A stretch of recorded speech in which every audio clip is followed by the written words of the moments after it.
El olor a pierna de cerdo adobada y ponche de frutas llenaba la casa cuando mis 5 hijos entraron sin tocar, trayendo consigo el frío de la noche y una traición envuelta en papel de regalo. Soy Ana, tengo 74 años y he administrado esta hacienda cafetalera con puño de hierro desde que enviudé. Ellos creen que mi silencio es senilidad, pero ignoran que el zorro pierde el pelo, mas no las mañas. Siempre imaginé que la soledad tendría el sonido del viento golpeando contra los ventanales de la sala principal, o quizás el crujir de la madera vieja en las noches de tormenta. Nunca pensé que la soledad sonaría como el motor de 3 camionetas lujosas estacionándose sobre la grava de mi entrada en plena Nochebuena. Estaba en la cocina, terminando de glasear la pierna con esa receta de ciruela pasa y chile ancho que mi madre me enseñó hace medio siglo. Mis manos, aunque manchadas por la edad y el sol del campo, no temblaban al sostener el cucharón. Me sentía fuerte, útil, lista para recibir a la tropa de nietos y nueras que, supuestamente, vendrían a celebrar el nacimiento del niño Dios. Pero cuando salí al recibidor, secándome las manos en el delantal bordado, no vi niños corriendo ni escuché villancicos. Solo estaban ellos. Mis 5 hijos. Roberto, el mayor, con su traje impecable que siempre le queda un poco apretado en el cuello. Lucía, mirando el techo con esa expresión de cálculo que pone cuando entra a una tienda cara. Esteban, nervioso, jugando con las llaves de su auto. Y las gemelas, Clara y Marcela, que cuchicheaban entre ellas sin atreverse a mirarme a los ojos. No traían regalos, traían maletas, y no eran las suyas. «Mamá», dijo Roberto, asumiendo ese tono de voz impostado que usa cuando quiere venderle una idea mala a un cliente. «Tenemos que hablar. Siéntate, por favor». Me quedé de pie. En mi propia casa, yo decido cuándo sentarme. «La cena está casi lista», dije, ignorando el equipaje barato que habían dejado junto a la puerta de roble macizo. «¿Dónde están los niños?» «Los niños están con sus otros abuelos, o en casa», intervino Lucía, pasando un dedo por el polvo inexistente de una consola de caoba. «Esta noche es para resolver cosas de adultos, mamá. Es por tu bien». La frase «por tu bien» siempre ha sido el preludio de las peores atrocidades en la historia de esta familia. Sentí un frío que me subió desde los tobillos hasta la nuca, un frío que nada tenía que ver con la temperatura de diciembre. Roberto sacó un folleto brillante de su saco. Tenía fotos de ancianos sonriendo mientras jugaban dominó en un jardín genérico. «Hemos tomado una decisión entre todos, como hermanos unidos que somos», continuó él, acercándose pero manteniendo una distancia de seguridad, como si yo fuera un animal impredecible. «Esta hacienda es demasiado grande para ti, Ana. Es peligrosa.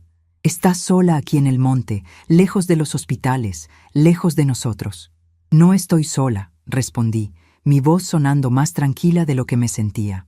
«Tengo a los capataces, a la gente del pueblo que trabaja la tierra». «Son empleados, mamá», estalló Esteban, con la impaciencia del que tiene prisa por irse. «No son familia. Mira, ya pagamos el primer mes. Es la residencia El Descanso Eterno. Digo, El Descanso Sereno. Es el mejor lugar del estado. Tienen enfermeras las 24 horas, actividades, gente de tu edad. Gente vieja», corrigió Marcela en un susurro que fingí no oír. «Hemos traído tus maletas», dijo Clara señalando los bultos. «Empacamos algo de tu ropa la última vez que vinimos, cuando dijiste que te sentías cansada. ¿Recuerdas?» Claro que recordaba. Habían venido hace 2 semanas, supuestamente a visitarme, pero se la pasaron recorriendo las habitaciones, abriendo armarios y mirando mis joyas. Yo pensé que buscaban recuerdos. Ahora entendía que estaban haciendo inventario. «¿Y la cena?», pregunté, sintiendo una curiosidad casi científica por ver hasta dónde llegaba su descaro. «La comeremos nosotros aquí mañana, mientras organizamos las cosas de la casa», dijo Roberto, y sus ojos se desviaron involuntariamente hacia el cuadro al óleo de mi difunto esposo que colgaba sobre la chimenea, y luego hacia las vitrinas con la platería. «Tú te irás ahora mismo con Esteban y Lucía. Es mejor así, mamá. Sin dramas. Mañana vendremos a verte a la residencia para desearte feliz Navidad». El plan era perfecto en sus mentes codiciosas. Sacarme de mi casa en Nochebuena, con la excusa de la seguridad, internarme esa misma noche para que no pudiera protestar, y volver al día siguiente, el día de Navidad, para repartirse el botín. Se quedarían con la hacienda La Candelaria, con sus 40 hectáreas de café de altura, con la casa colonial, con los muebles antiguos, con todo lo que mi esposo y yo construimos con sudor y lágrimas. Miré a mi alrededor. La sala estaba cálida, iluminada por las luces del árbol que yo misma había decorado con esferas de vidrio soplado que tenían más años que mis hijos. El olor a pino y a cera de abeja se mezclaba con el aroma de la comida que se desperdiciaría, o que peor aún, ellos devorarían celebrando su victoria sobre la vieja terca. Cualquier otra mujer se hubiera puesto a llorar. Hubiera gritado, les hubiera recordado las noches de fiebre que pasé junto a sus camas, las carreras universitarias pagadas con las cosechas de café, los préstamos que pedí para sus bodas, los caprichos que les cumplí. Hubiera suplicado clemencia apelando al espíritu navideño. Pero yo soy Ana, y mi nombre no es casualidad. Siempre he sabido curar los males de esta tierra, ya sean plagas en los cafetales o parásitos en la familia. ¿Está bien?, dije. El silencio que siguió a mis palabras fue absoluto. Roberto parpadeó, confundido por la falta de resistencia. Lucía dejó de manosear una estatuilla de porcelana. ¿Cómo dices?, preguntó Esteban. Digo que está bien. Tienen razón. Estoy vieja. Me duelen las rodillas cuando cambia el tiempo y esta casa tiene demasiadas escaleras. Quizás sea hora de descansar. Vi cómo sus hombros se relajaban. Intercambiaron miradas de triunfo mal disimulado. Fue más fácil de lo que pensamos, decían sus ojos. Me subestimaban. Siempre me han subestimado. Creen que porque uso rebozo y paso los días en el jardín, mi cerebro se ha secado como una hoja de tabaco. No saben que quien sabe administrar una cosecha sabe cuándo podar las ramas podridas. Iré por mi abrigo y mi bolso, anuncié, dando media vuelta hacia la escalera. Te acompaño, mamá, se ofreció Clara, con esa falsa solicitud que me daba náuseas. No, mi voz sonó como un latigazo, y ella se detuvo en seco. Quiero despedirme de mi habitación sola. Concédanme al menos ese minuto de dignidad. Subí las escaleras de madera con paso firme, sintiendo sus miradas clavadas en mi espalda. Cada escalón era un recuerdo. Aquí se cayó Roberto y se rompió un diente. Allá se sentaba mi esposo a leer el periódico. Esta casa era mi piel, mi historia. Entré a mi habitación y cerré la puerta con suavidad. No encendí la luz principal, solo la lamparita de la mesa de noche. La habitación se veía extraña, despojada de su alma, aunque a simple vista parecía normal. Me acerqué a mi buró. No busqué fotos, ni rosarios, ni pañuelos bordados. Abrí el cajón secreto del fondo, ese que mi esposo me enseñó a usar hace 40 años. Saqué lo único que realmente me importaba en ese momento, el manojo de llaves maestras de hierro forjado. Eran llaves pesadas, antiguas, que abrían desde el portón principal hasta las bodegas de grano y la caja fuerte empotrada en la biblioteca. Las sopesé en mi mano.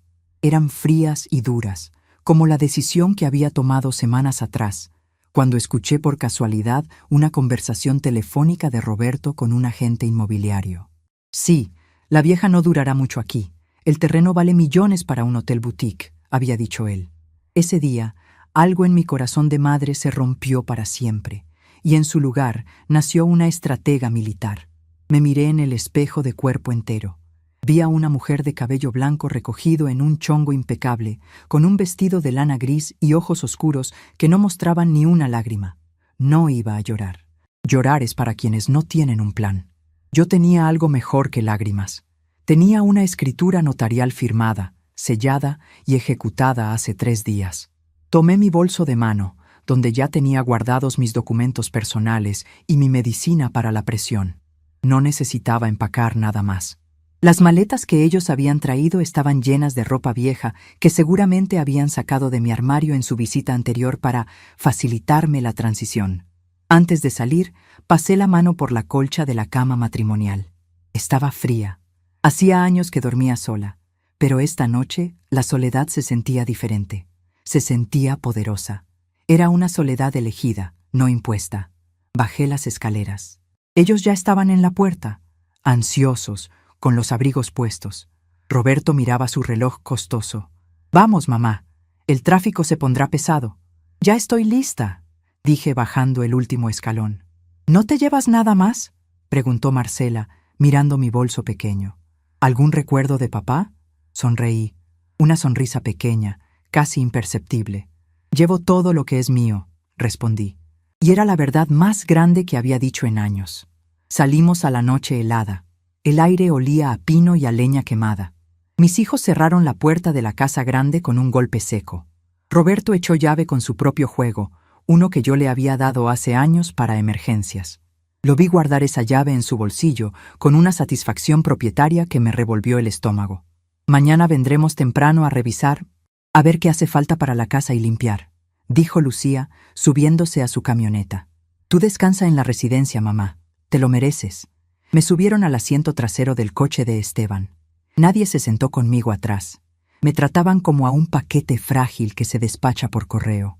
Mientras el auto avanzaba por el camino de grava, alejándose de la hacienda, no volteé a mirar atrás. No necesitaba hacerlo.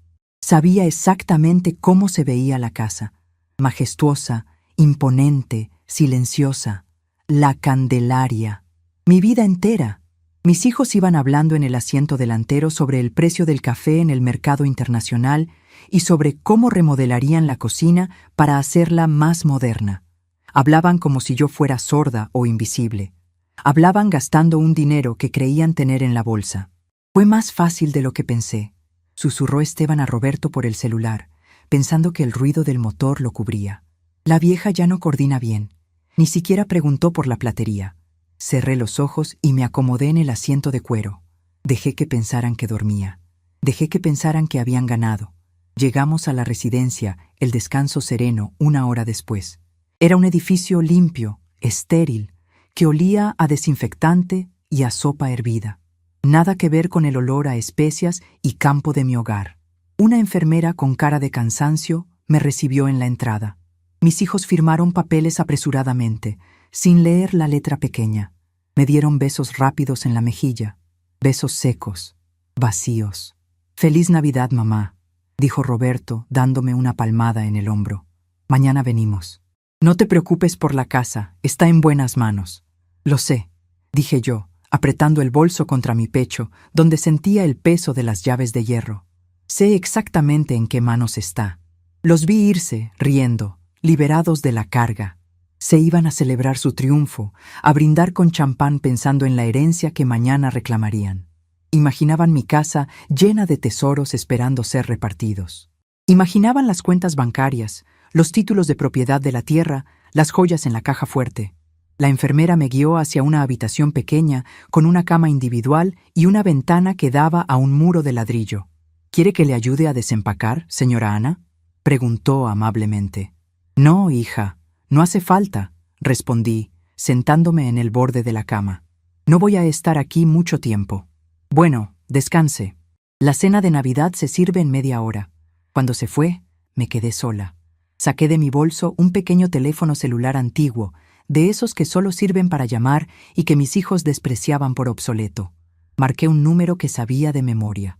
«¿Bueno?», contestó una voz ronca al otro lado. «Don Anselmo, soy Ana». «Señora, feliz Navidad. ¿Pasó algo?» «No, Anselmo. Todo salió según lo planeado. Ya estoy en la residencia. Ellos acaban de irse». «Perfecto, patrona. Los camiones terminaron de salir hace 1 hora. La casa está tal como usted ordenó». «¿Y las bodegas?» «Vacías, señora, hasta el último grano de café. Y el comprador ya hizo la transferencia tal como acordamos con el notario». «Gracias, Anselmo. Vaya con su familia. Mañana será un día interesante». Colgué. Me recosté en la almohada dura de la residencia. Por primera vez en todo el día sentí una paz verdadera. No sentía tristeza ni miedo. Sentía la satisfacción fría y calculadora del jugador de ajedrez que acaba de mover su reina para el jaque mate, y el oponente aún no se ha dado cuenta de que el juego terminó hace 3 turnos. Mis hijos volverían mañana a la Candelaria. Meterían sus llaves en la cerradura. Entrarían esperando encontrar el legado de una vida listo para el saqueo.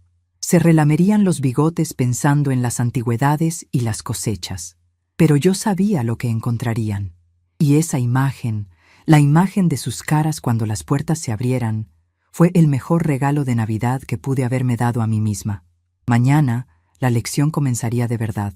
La luz de la mañana de Navidad no entró dorada y cálida como lo hacía en mi habitación de la hacienda, filtrándose entre las ramas de los cafetales y las cortinas de lino. Aquí, en la habitación 104 de la residencia El Descanso Sereno, la luz era blanca, fría y artificial, colándose por una persiana de plástico mal cerrada. Desperté antes de que sonara cualquier alarma. Mi reloj biológico, ajustado durante décadas al canto de los gallos y al inicio de la jornada laboral en el campo, no entiende de retiros forzados ni de días festivos. Me senté en la cama estrecha, con las sábanas de una tela áspera que olía a cloro industrial, y miré a mi alrededor. Un armario de aglomerado, una mesita de noche vacía y una silla de plástico. Eso era todo lo que mis hijos creían que yo merecía después de 50 años de trabajo. Me levanté y fui al baño. El espejo me devolvió la imagen de una mujer mayor. Sí, con las arrugas que la vida me ha tallado, pero en mis ojos no había la neblina de la confusión que ellos querían ver. Había una claridad afilada. Me lavé la cara con agua fría. No había jabón de avena y miel, solo un dispensador de líquido rosa con olor a chicle barato. «Feliz Navidad, Ana», me dije a mí misma en el espejo. Mi voz sonó firme. Salí al pasillo. El silencio era sepulcral, interrumpido solo por algún tosido lejano o el chirrido de un carrito de limpieza. Caminé hasta la sala común. Había un árbol de Navidad de plástico en una esquina, con adornos que parecían haber sobrevivido a 3 guerras, y una televisión encendida con el volumen bajo pasando dibujos animados. Me acerqué a un ventanal que daba al estacionamiento. No había nadie. Mis hijos estarían despertando ahora, quizás con resaca, quizás ansiosos. Se estarían preparando para ir a la Candelaria, frotándose las manos pensando en repartirse mis cosas. Regresé a la habitación y cerré la puerta con seguro. Era el momento de revisar mi verdadero inventario. No el de ropa vieja que ellos me empacaron, sino el que traía en mi bolso de cuero negro, ese que nunca solté. Me senté en la silla, saqué mi libreta de cuentas, una Moleskine vieja y gastada, y mi teléfono celular obsoleto. Encendí el aparato. Tenía 3 mensajes de texto de Anselmo, mi capataz de confianza, mi mano derecha, y probablemente el único hombre leal que quedaba en mi vida, además de mi difunto esposo. Mensaje 1, 0200 AM. El camión de la mudanza llegó seguro a la bodega rentada en la capital. Todo el mobiliario fino está guardado. Mensaje 2, 0315 AM. Las llaves de las trojes y la casa grande se quedaron puestas en la cocina, como usted dijo. No quedó ni un grano de café. Mensaje 3, 0600 AM. Que Dios la bendiga, patrona. Avise cuando quiera que pase por usted. Suspiré, sintiendo un alivio que me aflojó los nudos de la espalda. Anselmo había cumplido, pero faltaba la parte más importante. Abrí la aplicación del banco en el celular. Mis hijos se reían de mi teléfono viejo. Decían que era una ladrillera, pero nunca se fijaron que era un modelo encriptado que usaba para las transacciones internacionales de la exportación de café. Ellos creían que yo guardaba el dinero debajo del colchón o en frascos de galletas. Ingresé mi clave. La pantalla parpadeó un momento por la mala señal del edificio y luego mostró el saldo. Conté los ceros. 1, 2, 3 veces. Ahí estaba, el pago completo de la cosecha anticipada de este año y del siguiente.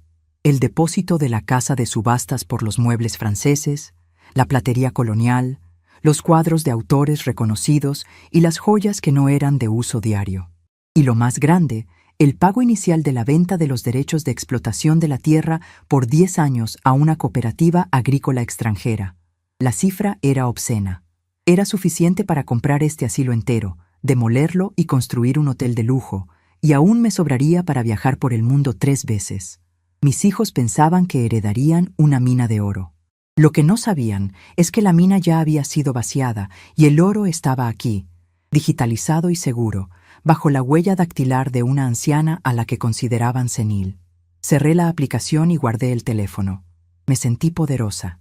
No era el poder de la autoridad que da gritar órdenes, sino el poder silencioso del que tiene el control total de la situación mientras los demás caminan a ciegas hacia el abismo.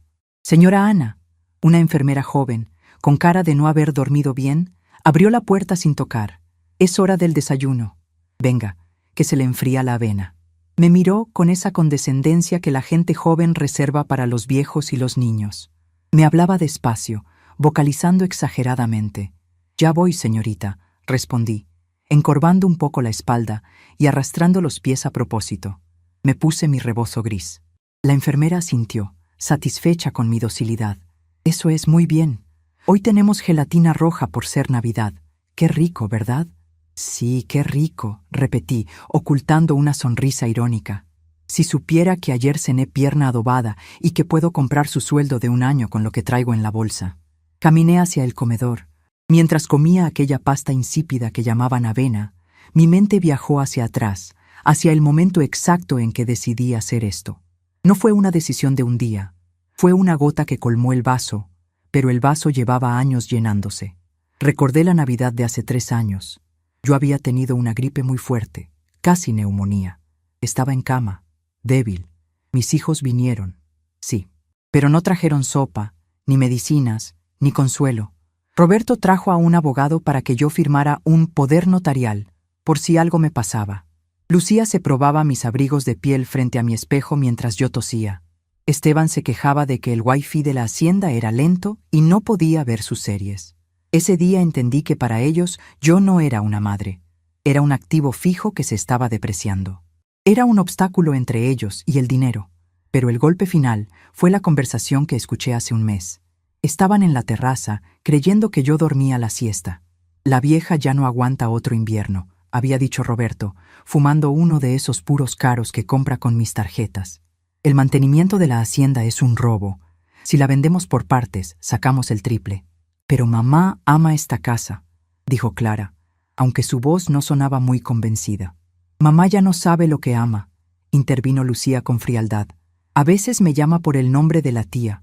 Está perdiendo la cabeza. Le haríamos un favor metiéndola en una residencia. Allí la cuidarán y nosotros podremos avanzar, avanzar». Esa fue la palabra. Querían avanzar sobre mi cadáver, o al menos sobre mi retiro forzado. Me dolió. Dios sabe que me dolió como si me hubieran arrancado un brazo. Lloré esa noche, en silencio, mordiendo la almohada para no despertar a los fantasmas de la casa. Pero al amanecer, el dolor se había convertido en algo más útil, en furia fría. Y la furia, cuando se mezcla con la inteligencia de una mujer de negocios, es un combustible peligroso. Decidí que si ellos querían avanzar, yo les enseñaría el camino. Si creían que estaba loca, les daría la locura más lúcida de sus vidas. Si querían la casa, se la dejaría, pero solo el cascarón. «¿Está rica la avena, abuela?», me preguntó un señor sentado frente a mí. Tenía la mirada perdida y una mancha de comida en la camisa. «Está deliciosa», mentí. «Oiga, ¿usted tiene hijos?». El señor sonrió, mostrando unos dientes postizos mal ajustados. «Sí, 3. Muy buenos. No han venido hoy, deben estar ocupados, pero siempre dicen que vendrán mañana». Sentí un nudo en la garganta. Mañana, la mentira piadosa que nos mantiene vivos en estos lugares. «Claro que sí», le dije, tocando su mano arrugada. «Seguro vienen mañana, pero los míos no vendrían mañana. Los míos irían hoy a la hacienda». Miré el reloj de pared del comedor. Eran las 10 de la mañana. Calculé el tiempo. Habrían salido de la ciudad a las 8. El tráfico en Navidad es ligero por la mañana. Debían estar a punto de llegar a la desviación del camino de tierra que lleva a la Candelaria. Cerré los ojos y visualicé la escena. Las 3 camionetas lujosas levantando polvo en el camino. Roberto al frente, sintiéndose el patrón, el nuevo dueño del valle. Lucía retocándose el maquillaje en el espejo retrovisor. Las gemelas planeando qué habitación se quedarían cada una. Esteban calculando cuánto podrían pedir por las hectáreas de cultivo. Llegarían al portón principal. Lo encontrarían abierto. «Qué descuido de la vieja», pensaría Roberto. «Los empleados ya no respetan nada».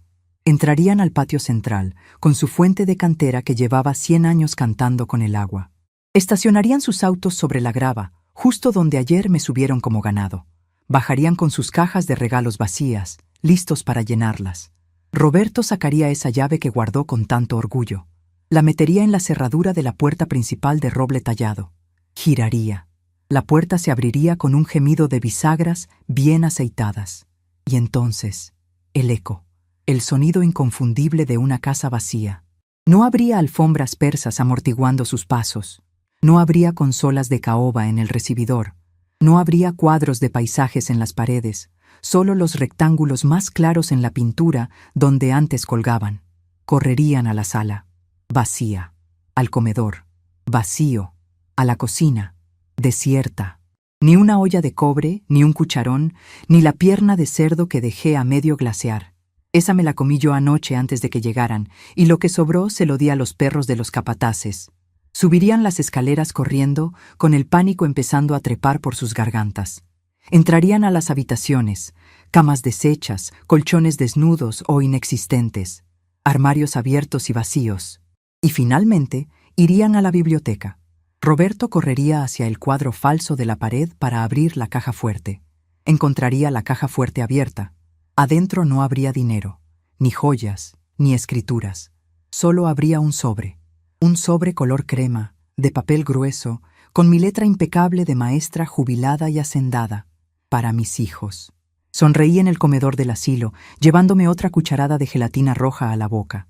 Sabía dulce, casi como la venganza. «Se la ve muy contenta hoy, señora Ana», dijo la enfermera al pasar recogiendo las bandejas. «¿Espera visita?» «No, hija», respondí, limpiándome la boca con la servilleta de papel. «No espero a nadie, pero creo que mi teléfono va a sonar muy pronto». «Ah, qué bueno. Seguro son sus hijos para desearle feliz Navidad». «Seguro», dije. Saqué el celular de nuevo y lo puse sobre la mesa, junto a mi vaso de plástico con agua. Lo miré fijamente. Era un objeto negro y silencioso, pero en cualquier momento se convertiría en una granada. Los minutos pasaban lentos. Tic-tac.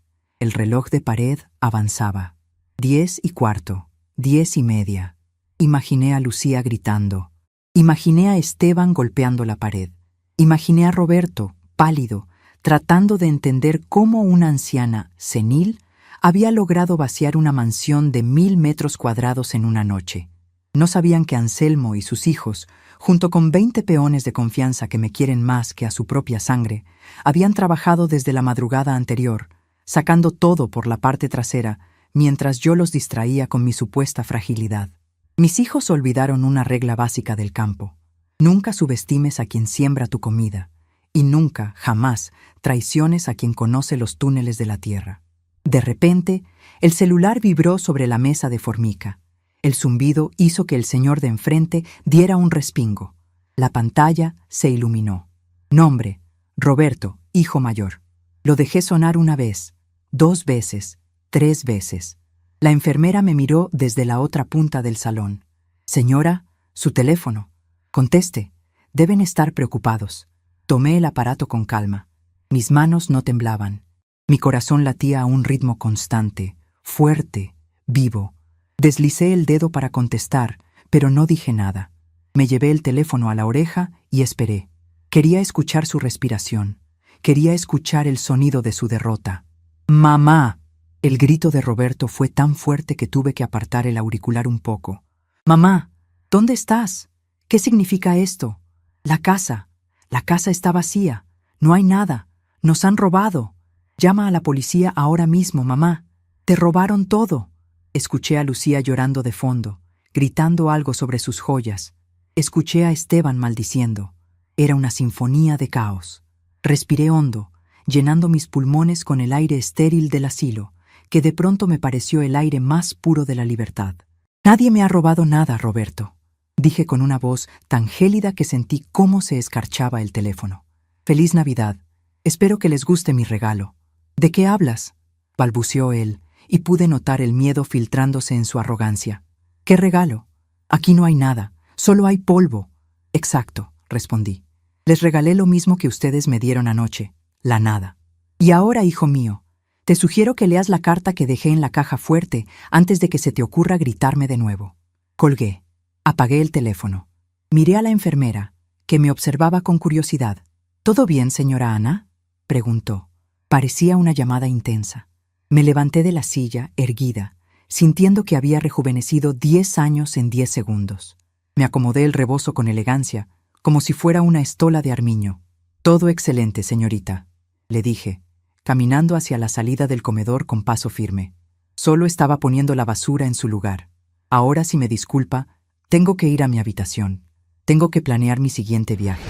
Mientras caminaba por el pasillo, supe que esto apenas comenzaba.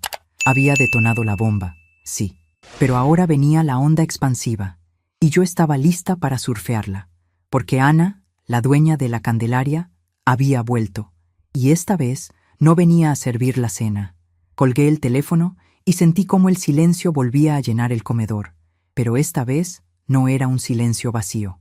Era el silencio que precede a la tormenta, ese momento en el campo, cuando los pájaros dejan de cantar y el viento se detiene justo antes de que el cielo se rompa en rayos. Mis dedos tamborilearon sobre la mesa de formica. 1, 2, 3. El señor de la avena me miraba con la boca abierta, la cuchara a medio camino. ¿Malas noticias, vecina?, preguntó. Al contrario, don Gregorio, respondí poniéndome de pie.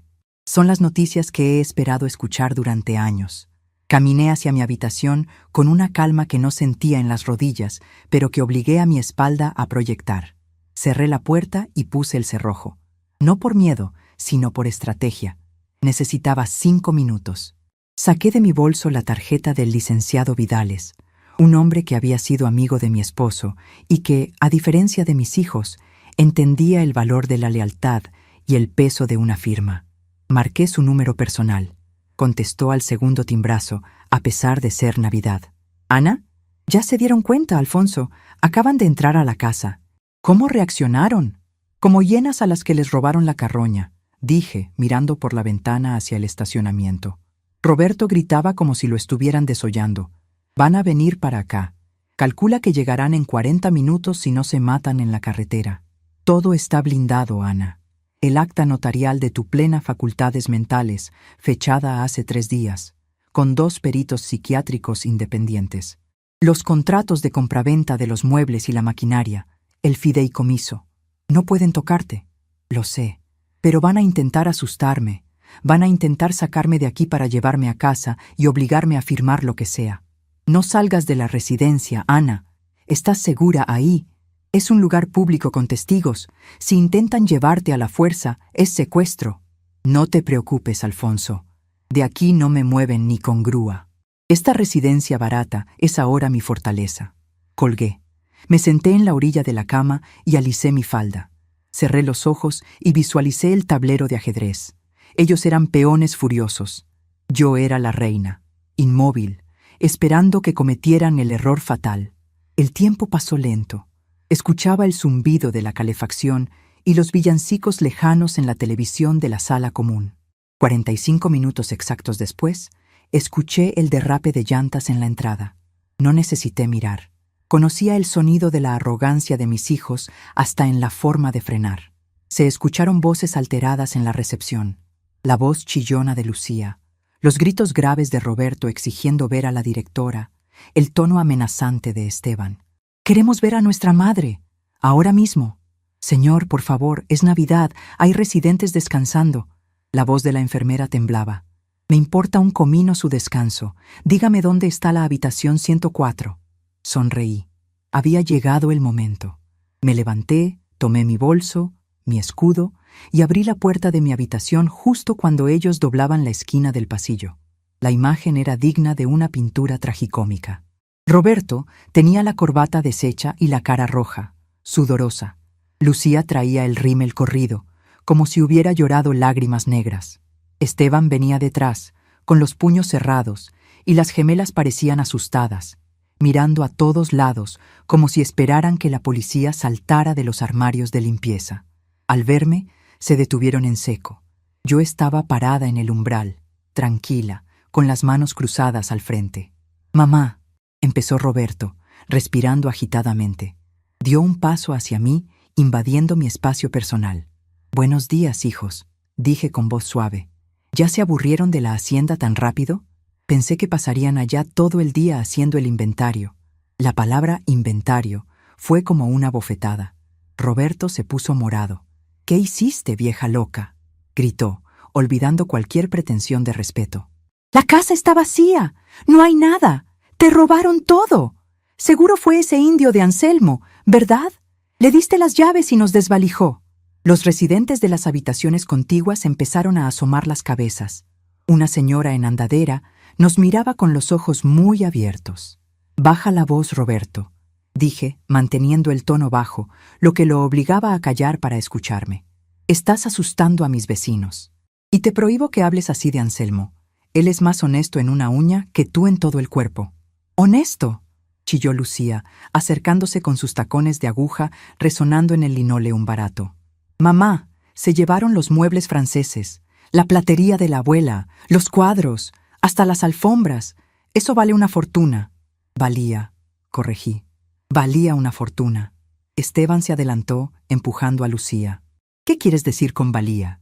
¿Dónde están las cosas? Vamos a llamar a la policía ahora mismo para reportar el robo». Me eché a reír. Fue una risa seca, corta.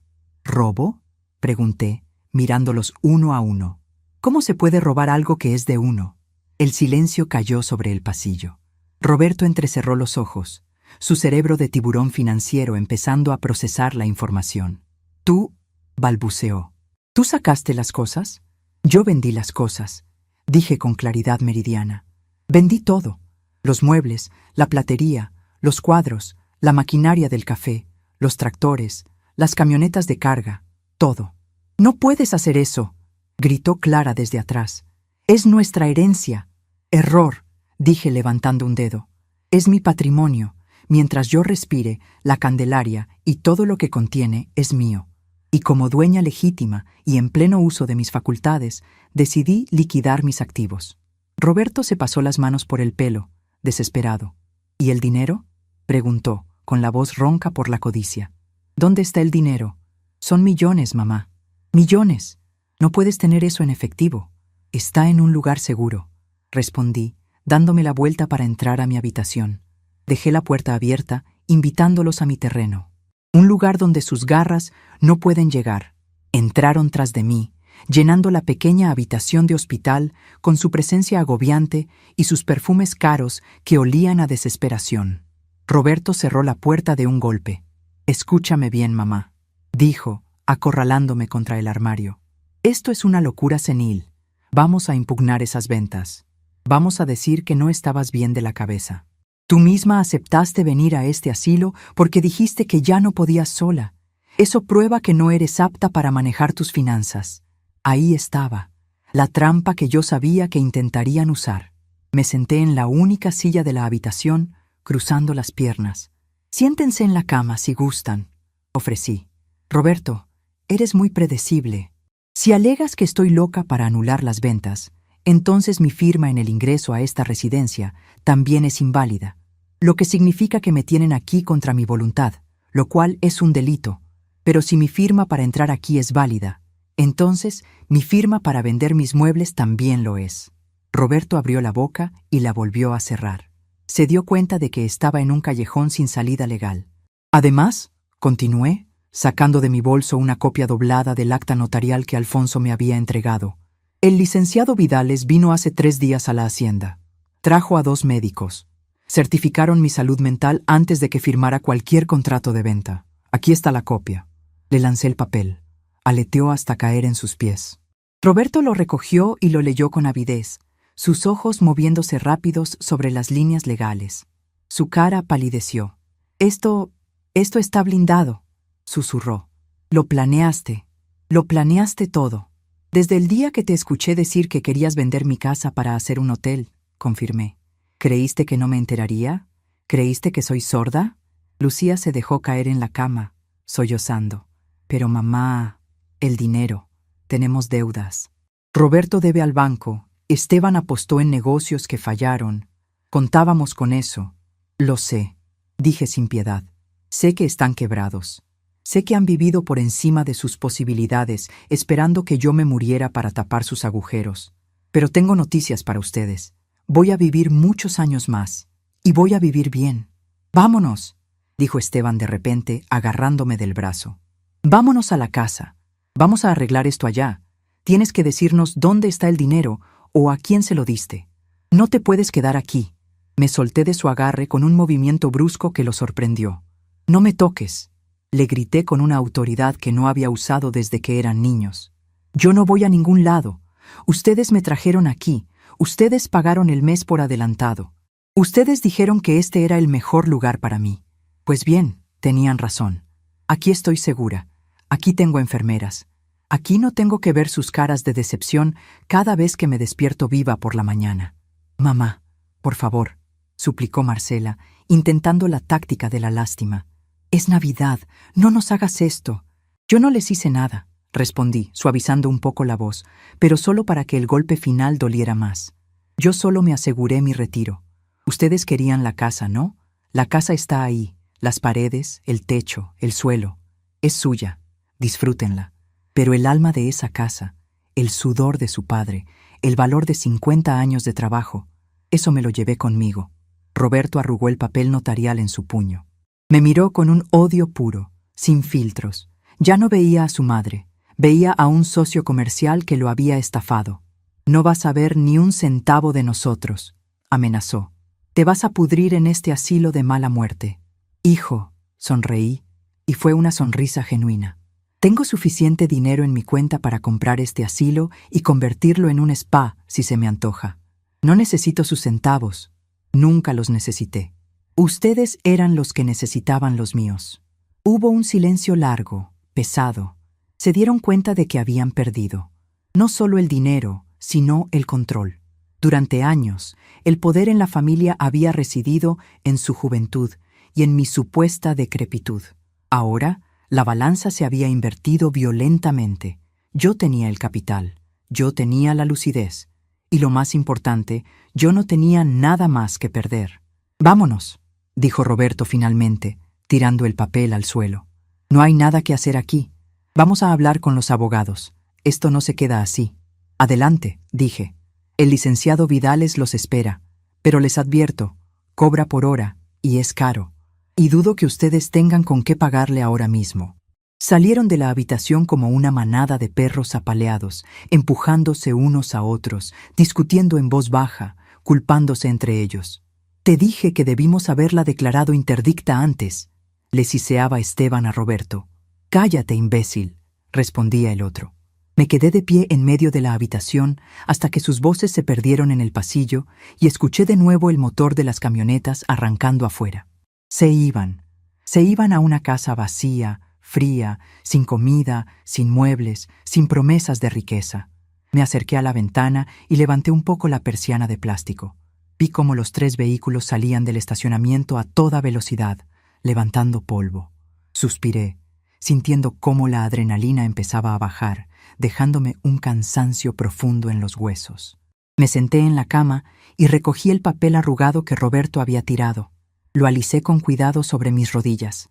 Era mi escudo, mi declaración de independencia. Pero el juego no había terminado. Esto había sido solo la apertura. Ahora vendría el contraataque.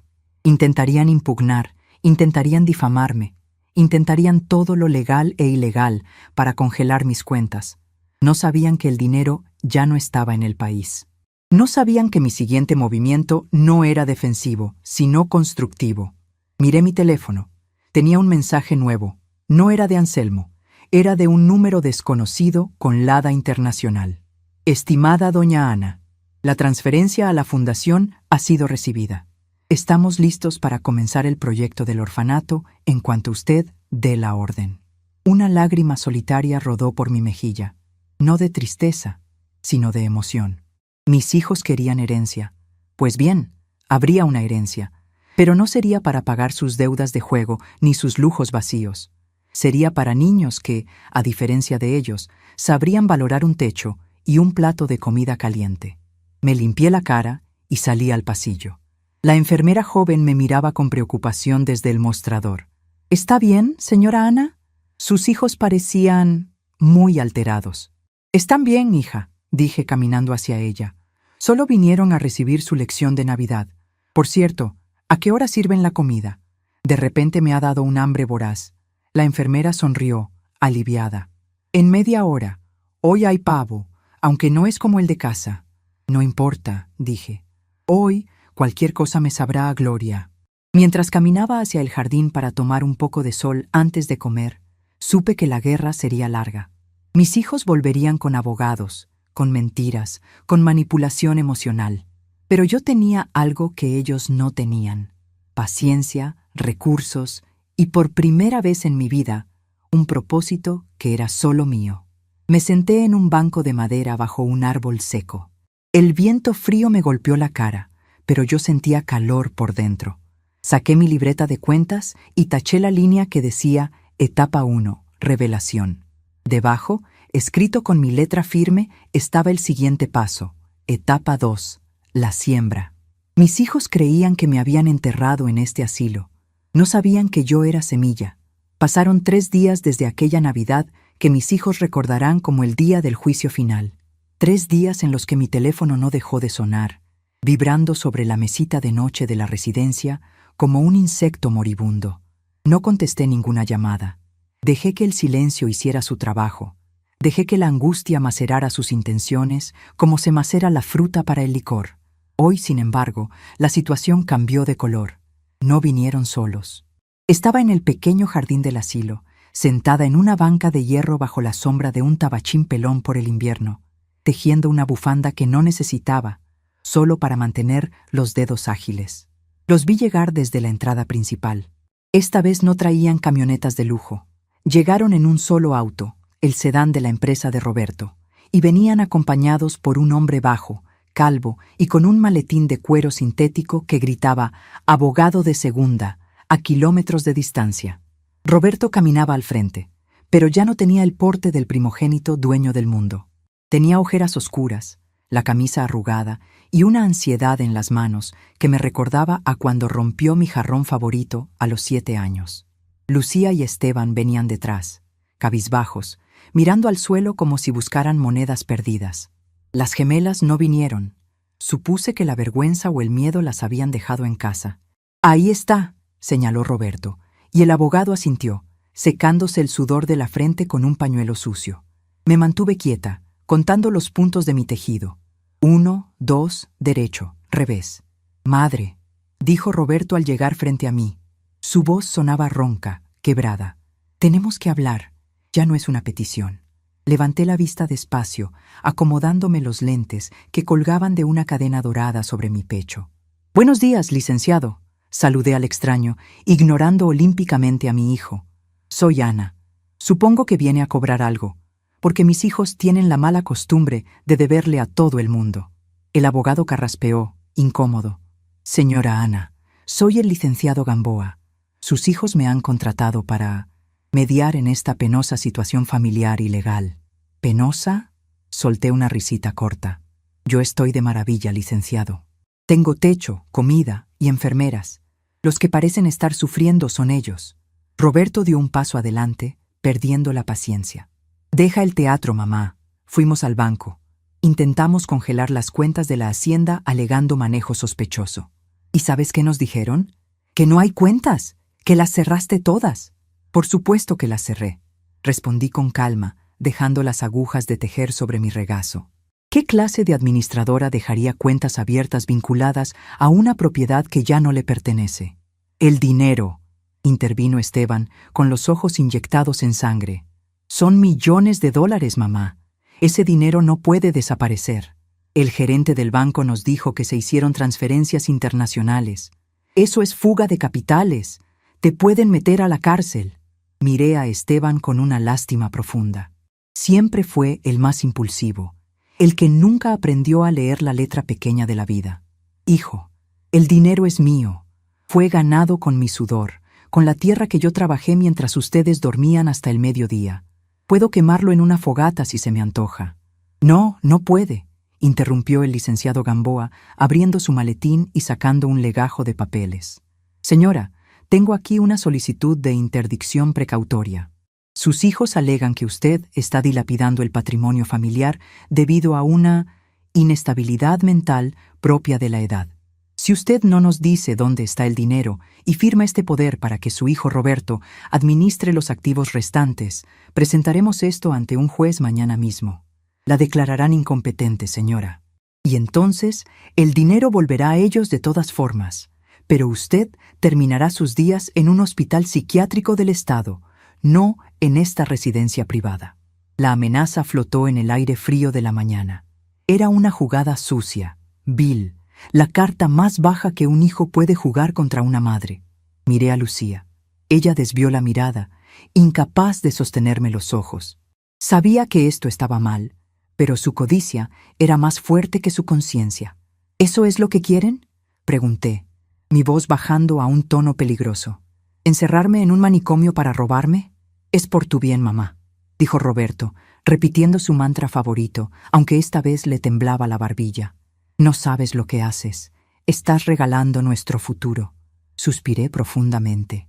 Me levanté de la banca, apoyándome en mi bastón de madera de guayabo, no porque lo necesitara, sino porque me daba autoridad. Muy bien, dije. Si vamos a hablar de leyes y de realidades, hablemos claro. Siéntense. Nadie se movió. ¡Que se sienten!, ordené con el tono que usaba para mandar a los peones durante la cosecha. Obedecieron al instante, cayendo en la banca de enfrente como niños regañados. El abogado se quedó de pie, dudoso. Metí la mano en mi bolso de tejido. No saqué lana, saqué una carpeta de plástico azul. Licenciado Gamboa, dije, abriendo la carpeta. Antes de que usted presente esa solicitud de interdicción, quizás quiera ver esto. Le extendí un documento. Lo tomó con desconfianza. ¿Qué es esto? Es un informe de solvencia, expliqué, mirando fijamente a Roberto. De solvencia moral y financiera. Verá, licenciado, mis hijos dicen que yo dilapido el patrimonio. Pero aquí tengo pruebas de que Roberto debe 3 millones de pesos a unos prestamistas de dudosa reputación por sus apuestas en peleas de gallos y póker clandestino. Roberto se puso pálido como la cera. ¿Cómo?, balbuceó. Tengo amigos en todas partes, hijo. Anselmo tiene un primo que trabaja en la cobranza de esa gente. Sé que te dieron hasta fin de año para pagar. O sea, te quedan 4 días. Por eso la prisa, ¿verdad? Por eso me internaron en Nochebuena. No era por mi seguridad. Era por tus rodillas, que es lo primero que te van a romper si no pagas. El abogado miró a Roberto con sorpresa. Roberto tragó saliva, mudo. Y Lucía, continué, sacando otro papel. Mi querida hija, la de la alta sociedad, tienes 3 hipotecas sobre tu casa, la última falsificando la firma de tu marido. Si él se entera, te divorcia y te quedas en la calle. Necesitabas tu parte de la herencia para tapar el agujero antes de la auditoría anual de su empresa. Lucía rompió a llorar, cubriéndose la cara con las manos cuidadas. Mamá, por favor. ¿Y tú, Esteban?, señalé al menor de los presentes. Tú simplemente eres un inútil que invirtió en criptomonedas que no existen. Debes hasta la camisa que traes puesta. Cerré la carpeta con un golpe seco. Así que, licenciado Gamboa, si usted va ante un juez a decir que yo estoy loca, yo iré ante el mismo juez a demostrar que mis hijos son unos deudores desesperados que intentan extorsionar a su madre anciana para pagar sus vicios. Y tengo el acta notarial de mi plena salud mental firmada por 2 peritos forenses hace 3 días. ¿Quién cree que ganará? El abogado cerró su maletín despacio. Dio un paso atrás, alejándose de mis hijos como si tuvieran una enfermedad contagiosa. Señor Roberto, usted no me mencionó nada de deudas de juego, ni de peritajes previos. Es mentira, gritó Roberto, pero su voz era un hilo de desesperación. Ella miente. Yo nunca miento sobre el dinero, Roberto. Tú lo sabes mejor que nadie, dije, y por primera vez sentí una punzada de dolor en el pecho. No por mí, sino por ver en qué se habían convertido los niños que yo amamanté. Eran cascarones vacíos, llenos de miedo y avaricia. Mamá. Roberto cayó de rodillas en el pasto seco. Ya no había abogado, ni amenazas, ni dignidad. Solo había un hombre aterrorizado. Mamá, por favor, nos van a matar. Si no pago, me van a matar. Tienes el dinero. Lo sabemos. Ayúdanos. Te lo suplico. Te sacamos de aquí ahora mismo. Te llevamos a la hacienda. Te cuidaremos como a una reina. Pero por favor, paga la deuda. Lucía se unió a él, agarrándome la falda. Mamá, voy a perder mi casa. Mis hijos, tus nietos, se quedarán en la calle. Los miré desde arriba. Eran patéticos. Eran mis hijos, mi sangre, y me estaban pidiendo que los salvara de los incendios que ellos mismos habían provocado, usando la misma leña que intentaron robarme. Levántense, dije con frialdad. Tengan un poco de vergüenza. Estamos en un lugar público. Se pusieron de pie, sorbiendo los mocos, mirándome con esa esperanza ciega de los niños que creen que mamá siempre arreglará todo. Tienen razón en una cosa, dije, alisando mi rebozo. Tengo el dinero, la venta de la hacienda, de la maquinaria, de las cosechas futuras y de los muebles. Todo sumó una cantidad que ninguno de ustedes podría contar sin perderse. Sus ojos brillaron. Vieron la salvación. Vieron el cheque en blanco. Pero hay un detalle, continué, y vi cómo sus sonrisas vacilaban. Ese dinero ya no existe como tal. ¿Qué? Preguntó Esteban. ¿Lo escondiste? ¿Lo enterraste? No, lo sembré.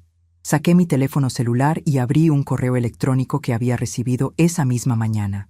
Se lo mostré al abogado, porque sabía que mis hijos no entenderían los términos legales. Lea el encabezado, licenciado. En voz alta, por favor. El abogado ajustó sus anteojos y leyó.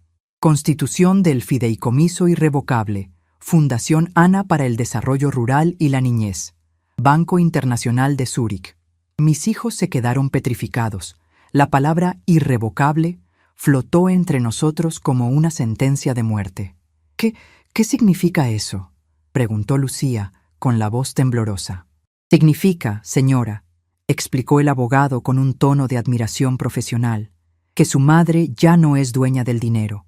El dinero pertenece a una entidad jurídica, una fundación, y al ser un fideicomiso irrevocable, no se puede deshacer. Ni ella, ni ustedes, ni un juez pueden tocar ese capital. Está blindado. Exacto, dije guardando el teléfono.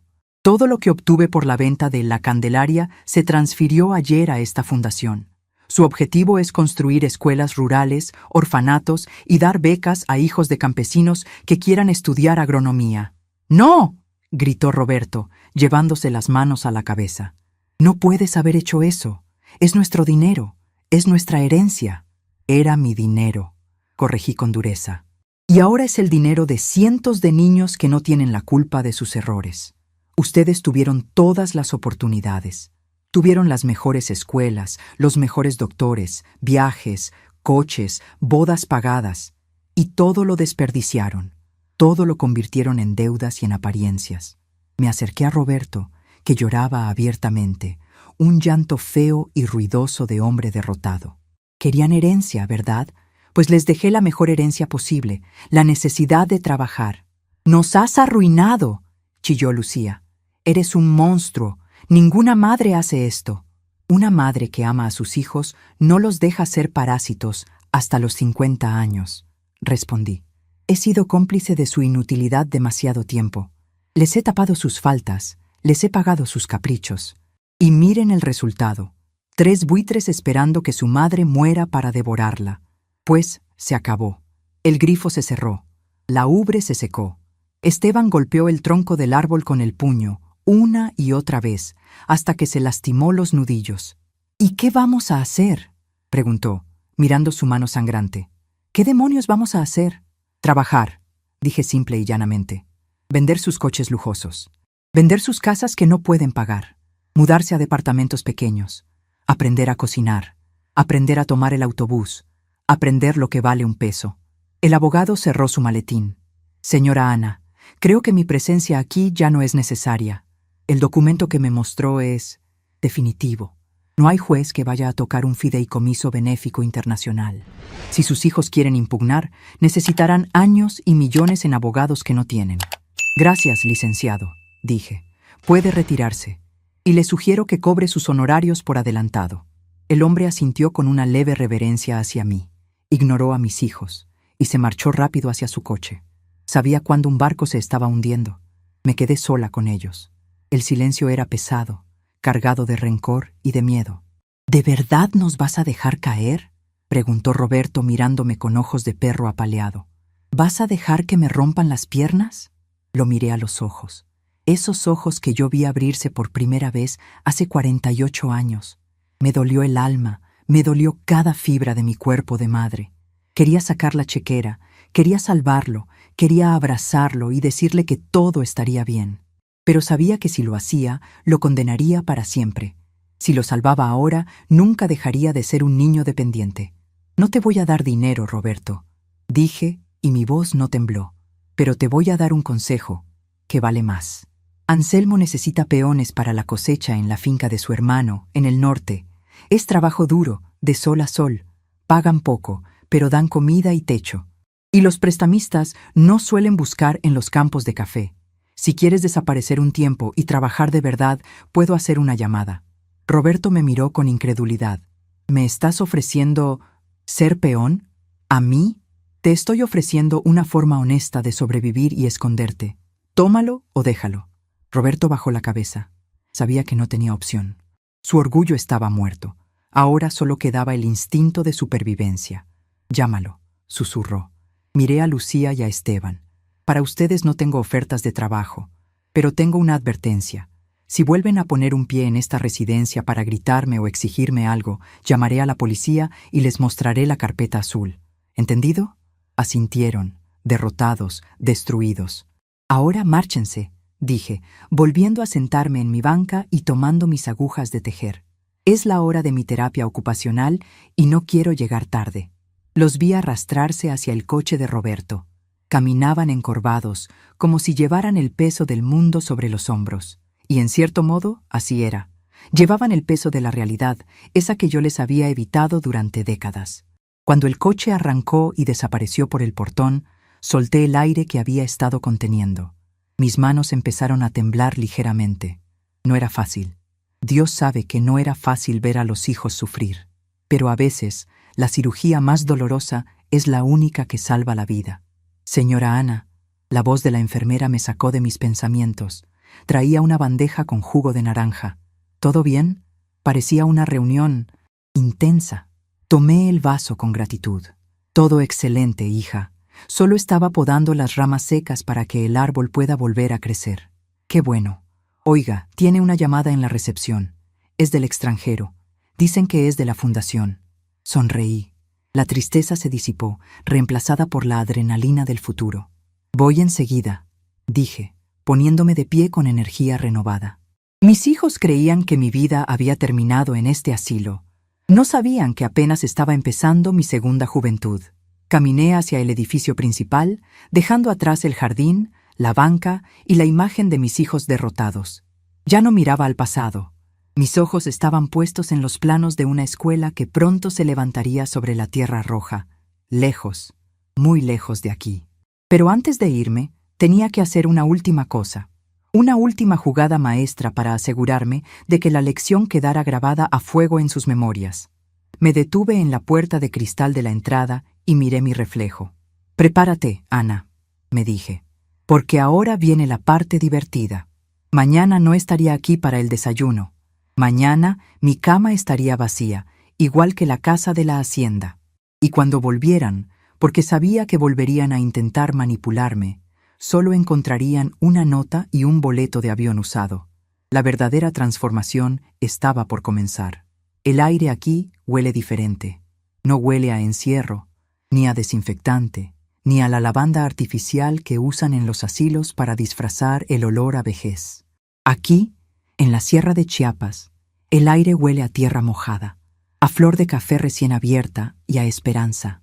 Han pasado 6 meses desde que dejé mi habitación en la residencia, el descanso sereno. Y aunque mis rodillas siguen quejándose con la humedad, mi espíritu corre como una muchacha de 20 años. Estoy de pie en la terraza de mi nueva casa. No es una mansión como La Candelaria. Es una casa de adobe y teja, sencilla, de una sola planta, con corredores amplios donde corre el viento. No hay muebles franceses ni platería que limpiar. Hay sillas de mimbre tejidas por artesanos locales, mesas de madera robusta que aguantan el trabajo duro y estantes llenos de libros y cuadernos de contabilidad. Desde aquí veo el valle. No veo mis antiguas 40 hectáreas, veo 200. Pero estas no son mías para enriquecerme. Son el corazón de la cooperativa Semilla Nueva, el proyecto que nació de la venta de mi vida anterior. Abajo, en la explanada, veo a los albañiles terminando el techo de la escuela primaria. Escucho los gritos de los niños que juegan fútbol con una pelota de plástico, niños que antes tenían que caminar 3 horas para aprender a leer y que ahora tendrán las aulas a 10 minutos de sus casas. Me ajusto el sombrero de paja. Ya no uso mis trajes de sastre ni los abrigos de lana fina. Llevo pantalones de mezclilla, una camisa blanca de algodón y mis botas de trabajo. La gente del pueblo no me llama Doña Ana, con miedo, como lo hacían los antiguos peones. Me dicen la maestra, y ese título vale más que cualquier cuenta bancaria. Mis hijos creían que me enviaban a morir en vida, a sentarme frente a un televisor a esperar el final. No sabían que me estaban dando el empujón final para cumplir el sueño que mi esposo y yo tuvimos de jóvenes, antes de que el dinero y la comodidad nos distrajeran. Devolverle a la tierra lo que la tierra nos dio. Suena mi teléfono. Es un modelo nuevo, inteligente, que tuve que comprar para manejar las videollamadas con los inversores suizos. Pero la llamada no es de un banquero, es de Anselmo. «Buenos días, patrona», dice su voz leal al otro lado. «Buenos días, Anselmo. ¿Cómo va todo por el norte?» «Bien, maestra. La cosecha allá va saliendo, pero le llamo para darle el reporte mensual de los becarios». Sonrío mientras me siento en la mecedora. Los becarios son mis hijos. Esa fue la condición que les puse a través del licenciado Vidales cuando vinieron a suplicar ayuda hace 4 meses, cuando el agua ya les llegaba al cuello. No les di dinero, les di oportunidades, pero desde abajo. «Cuéntame», digo, tomando un sorbo de café negro, de mi propia cosecha. «Pues mire, el Roberto, al principio lloraba mucho. Las manos se le llenaron de ampollas la primera semana. Se quejaba del sol, de la comida, de los mosquitos, pero ayer lo vi cargando 2 sacos de café al hombro sin chistar. Ya no tiene esa panza de patrón. Está flaco, quemado por el sol, pero se ve más hombre, si me permite decirlo. Ya pagó la mitad de su deuda con el sudor de su frente y lo que usted le asignó del fondo de emergencia para sus acreedores, condicionado a su trabajo. Cierro los ojos y visualizo a mi primogénito, el que se creía dueño del mundo, doblando la espalda bajo el sol. Me duele, claro que me duele, pero es el dolor necesario de cuando se acomoda un hueso roto. ¿Y los demás?, pregunto. La señora Lucía está trabajando en la tienda de abarrotes de mi comadre, allá en la capital. Dice mi comadre que al principio trataba mal a los clientes, con la nariz parada. Pero después de que la despidieron de 2 empleos anteriores por altanera, parece que en este ya entendió. Ahora saluda, cobra bien y hasta ayuda a trapear al cierre. Vendió sus joyas, patrona. Con eso liquidó una de las hipotecas. Ahora vive en un departamento de interés social con las gemelas. ¿Y las niñas?, pregunto por mis nietas. Están yendo a escuela pública. Dicen que ya no tienen el celular de moda, pero que están sacando buenas calificaciones. Parece que la falta de lujos les despertó el cerebro. ¿Y Esteban? Anselmo hace una pausa. Ese es el más difícil, maestra. Sigue necio. Intentó vender unos terrenos que no eran suyos y casi se mete en un lío legal. Pero cuando vio que nadie iba a sacarlo de la cárcel, se puso a trabajar de chofer en una aplicación. Dice que es humillante, pero al menos come. Suspiro. No todos los árboles dan fruto al mismo tiempo. Algunos tardan más. Gracias, Anselmo. Sigue vigilándolos. Que no les falte comida ni techo, pero ni un peso para lujos. Si se enferman, cúralos. Si tienen hambre, aliméntalos. Pero si piden dinero prestado, diles que el banco de doña Ana cerró para siempre. Entendido, patrona. Por cierto, Roberto preguntó por usted. ¿Ah, sí? ¿Qué dijo? Preguntó si algún día podría venir a verla. No para pedirle nada, solo para verla. Se me hace un nudo en la garganta. Por primera vez en años, Roberto quiere ver a su madre, no a su cajero automático. Dile que cuando sus manos tengan tantos callos como las mías, y cuando su deuda esté pagada hasta el último centavo, entonces podrá venir a tomarse un café conmigo. Ni un día antes. Colgamos. Me quedo mirando el teléfono un momento. La dureza es una forma de amor que pocos entienden, pero es la única que salva cuando la bondad se ha convertido en veneno. Mis hijos estaban podridos por la facilidad. Yo tuve que ser el cuchillo que cortara la infección, aunque me sangrara el corazón al hacerlo. Me levanto y camino hacia la escuela. Hoy es un día importante. Hoy inauguramos el comedor comunitario. Al bajar por el sendero de tierra, me cruzo con doña Juana, una mujer de mi edad, que ha vivido en este valle toda su vida. Ella no tiene millones en el banco, pero tiene una sabiduría que yo apenas estoy recuperando. «Maestra», me saluda, agitando la mano. «Ya llegaron las ollas grandes. Hoy vamos a hacer mole para todos». «Ahí voy, Juana». Guárdame un lugar para picar cebolla, le grito de vuelta. Llego a la construcción. El bullicio es hermoso. Hay vida. Hay propósito. Un grupo de niños corre hacia mí. Entre ellos está Miguelito, un niño de 8 años que perdió a sus padres en un accidente hace 2 años. Me abraza las piernas con una fuerza que casi me tira. ¡Abuela Ana!, grita. Mira mis zapatos nuevos. Me agacho con dificultad, pero con gusto, para ver sus botas de trabajo, réplicas en miniatura de las mías. Se las compré con mi primer sueldo como directora de la fundación. Están preciosos, mijo. Ahora vas a poder caminar seguro por el monte. Miguelito me mira con esos ojos negros y brillantes. Cuando sea grande, voy a ser el jefe de todo esto, como tú. Y voy a cuidar a los viejitos. No los voy a encerrar. La inocencia de sus palabras me atraviesa. Él no sabe mi historia completa, pero los niños perciben las verdades ocultas. Le acaricio el pelo revuelto. Eso espero, mi amor. Eso espero. Entro al comedor. El olor a especias, a chiles tostados y a chocolate me envuelve. Es el mismo olor que tenía mi cocina en la Candelaria, pero aquí no se desperdicia nada. Aquí, cada plato de comida es una victoria contra el hambre. Me pongo el delantal. No soy la dueña que supervisa desde lejos, soy una más en la cadena. Pelo papas, muevo la olla del arroz, sirvo agua de Jamaica. Mientras trabajo, pienso en la soledad. Esa soledad a la que mis hijos me condenaron aquella Nochebuena. Pensaron que la soledad era estar sin familia. Se equivocaron. La verdadera soledad es estar rodeado de gente que solo te quiere por lo que tienes. Aquí, rodeada de extraños que no comparten mi sangre, me siento más acompañada que en todas las Navidades de la última década.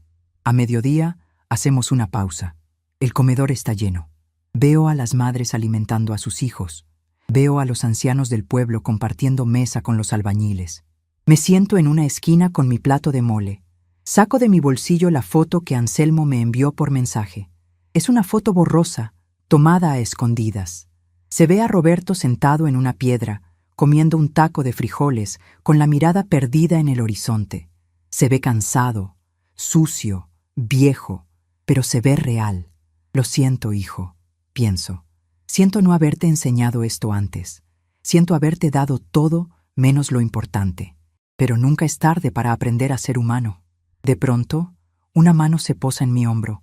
Es el licenciado Vidales, que ha venido desde la ciudad para la inauguración y para traerme papeles.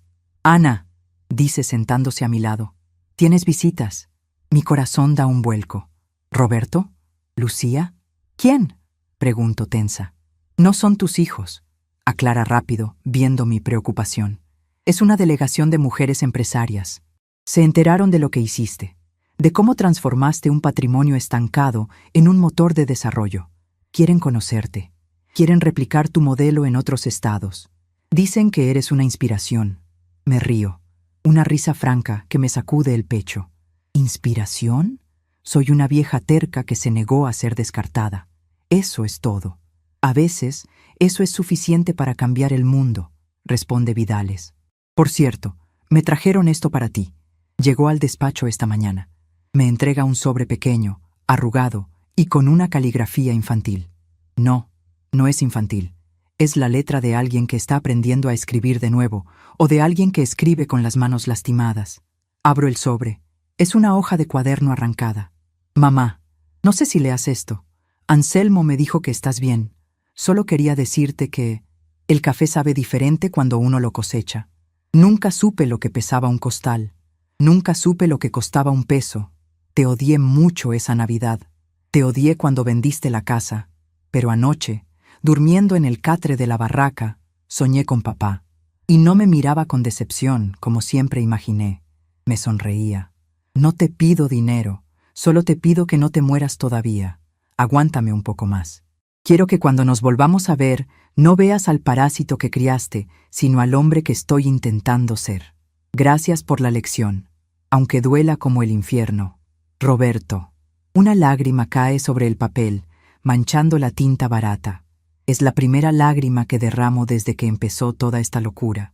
Pero no es de tristeza, es de alivio. La cirugía funcionó. El paciente está reaccionando. Doblo la carta y la guardo junto a mi corazón. Me levanto de la mesa. Las mujeres empresarias me esperan. Los niños me esperan. La cosecha me espera. Tengo 75 años y siento que mi vida apenas está en el primer capítulo. Salgo al sol del mediodía.